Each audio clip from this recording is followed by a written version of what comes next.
I realized how much social media has affected my mind. It's almost ridiculous. It literally has literally changed the whole construct of our minds as a society. Technology has done this, has literally changed our minds. There was a point in time in life where we were not so prominent with technology. We weren't always on our phones. Just think about our kids, and the way that they interact with each other is going to be significantly different because of this day and age of technology, of information. It literally feels like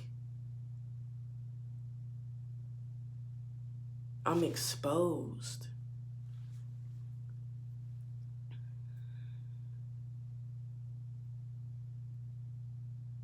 And there's nothing that I can do, you know?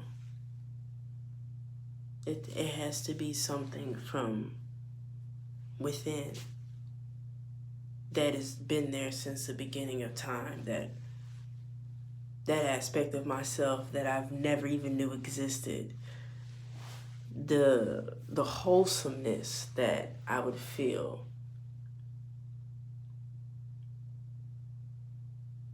And I'm looking at myself and I'm just like, there's just so many things wrong with me. And the only thing that I do is pick at myself and how I'm not perfect. And I pick myself apart based on social media subconsciously, not even consciously, but in ways we're being inspired, we're being influenced, we're being triggered by people all over the world instantly in a matter of seconds, milliseconds.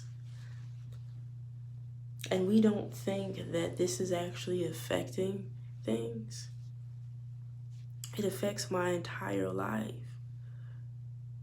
And a part of me absolutely is super uncomfortable with technology and super uncomfortable with it, but sees the value in it and the value in how lucrative technology is. Because that is the way we were taught in school. We have to be able to understand the market. We have to be able to understand our economy in order to be true American, prospering American citizens. One that doesn't necessarily suffer in this economy. We have to understand trends and the market and what people are actually interested in, because that is where all the money comes from. It comes from us. We give our time to things that are not even physically tangible or have value. That is a scary time to live in. Because then we're creating spaces of what?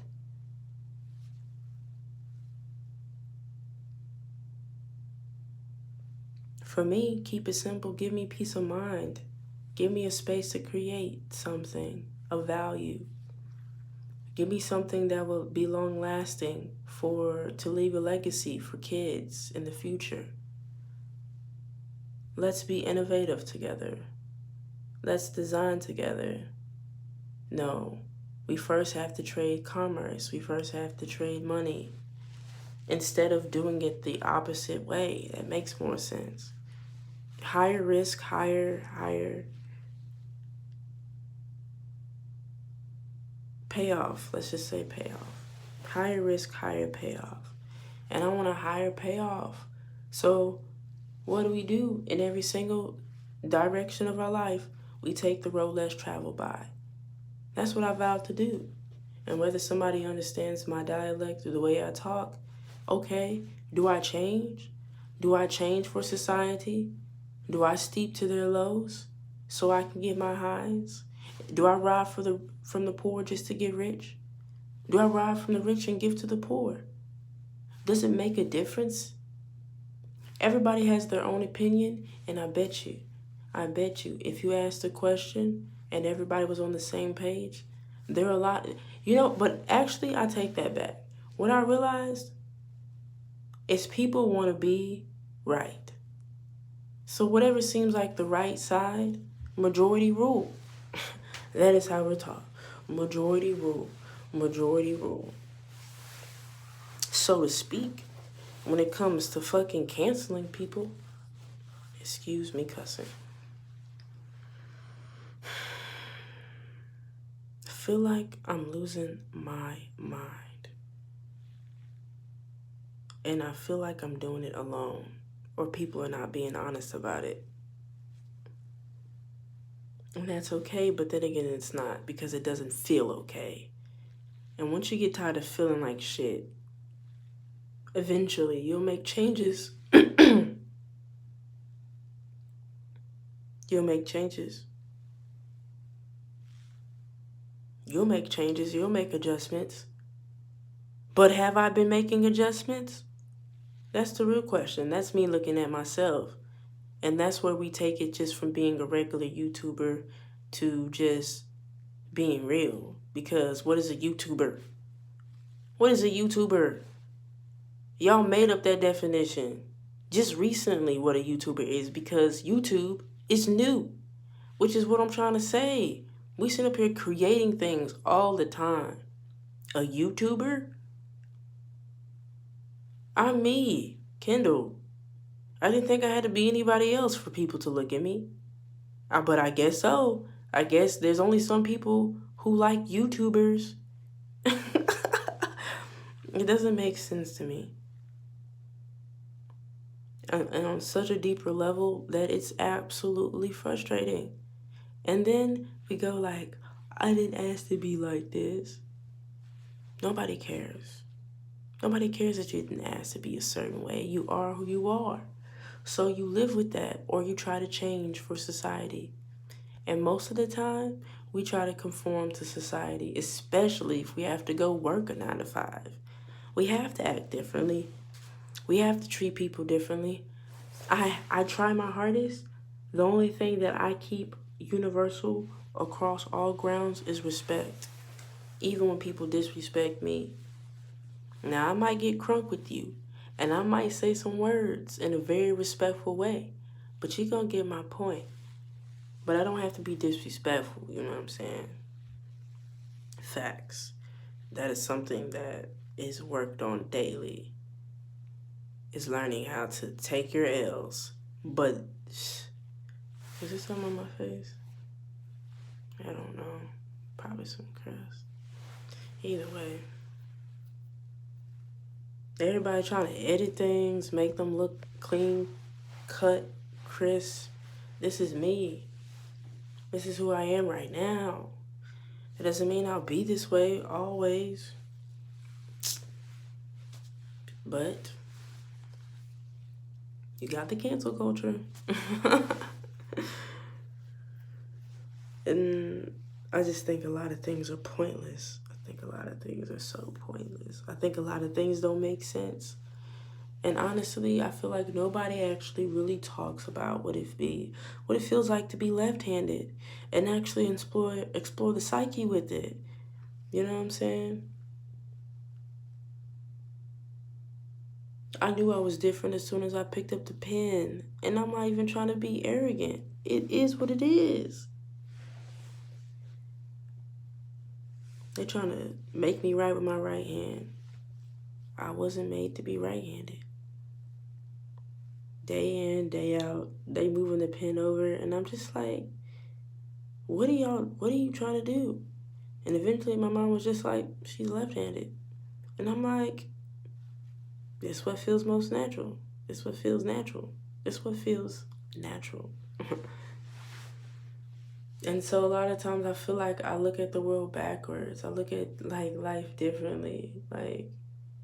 And because I've been living this life for 23 said years, and I'm grateful and blessed, every day of my life, I've had to learn how to conform to a different way of living just to fit in, just to be able to function. I think it requires somebody strong to see the world that way. But really, for me, I know I'm ambidextrous. I had to learn, maybe not in writing, but definitely in everything else, like shooting a basketball. I mean, I cut things with my left hand, but I throw with my right hand. I've learned how to generate more power with my right hand, with like, things like that. But a lot of times I feel like I don't have nobody to talk to. So I see why somebody would pick up the camera and talk and just get it out and find a way to express whatever it is that's inside of you, instead of allowing it to consume you or make you numb. Because it's hard to live life like that, but it's easy at the same time. And it's like that's something that I never want to be comfortable with myself. And that's what I appreciate about life. It keeps challenging you and pushing you to be better, even when you can't see it. So I think it's difficult when you've been looking forward to something, though, or you have nothing to look forward to. I think that actually is the hardest, because you have to really dig deep within yourself and figure out why you're living. And when you're at that point where you're like, why am I even alive? That should let you know that you're different. And it might seem so dark and negative, like everybody around you has it together, and that's not true at all. People are just putting up fronts like they got everything under control. And I really feel like because people put up fronts, we feel alone. Nobody wants to waste time and energy to try to decipher you to see if you're telling the truth. When in actuality, you know when somebody's being real with you, especially if somebody's functioning on a higher level of thinking. It might seem like they're cold, but they understand that it isn't efficient to coexist with you in this moment. Meaning we're not meant to be together or around each other right now. That doesn't mean not in the future, but right now, we're at two different points in our lives to where it doesn't matter. The only thing that matters is being at the right place at the right time. And in that moment, it doesn't matter how you feel. It can be difficult to accept, but once you do accept and move forward, you realize that that feeling doesn't really linger as long as you thought it would. Yeah. But I really don't think it's about learning how to be alone. I just think it's about learning how to accept what you become and how it is literally impossible for you to stay the same. So stop resisting change. Stop resisting yourself. Stop running away from yourself. Stop hiding from your true self and just be whole. Be complete. Be at peace. Be at one with yourself. Accept that you're not perfect. Accept that you're different. Accept that you're chosen to live a different life. You're chosen to walk the path less traveled by. And that requires you to be judged and it might be persecuted because of your past or because of the things that you can't change or the things that you're not in control of physically, mentally, emotionally, spiritually. But that does not mean that you give up on yourself. That doesn't mean that you fake it in front of others. It just means that you learn how to be more courageous and bold in being you, authentically you. The person that you were meant to always be, you accept that person. And you remove the guilt and the shame and the confusion. And you understand that no matter what anybody says, as long as you know who you are, that's all that matters. That's all that matters, as long as you know who you are. But you have to be honest with yourself all the time. That requires a discipline that a lot of people say they have but don't. Me being included. Because it requires a different type of faith, a different type of consistency to be able to, be brutally honest with yourself, but not beat yourself up about it. Figure out what is being told to you to do, and you do it, and you obey the Spirit. But that is up to you completely.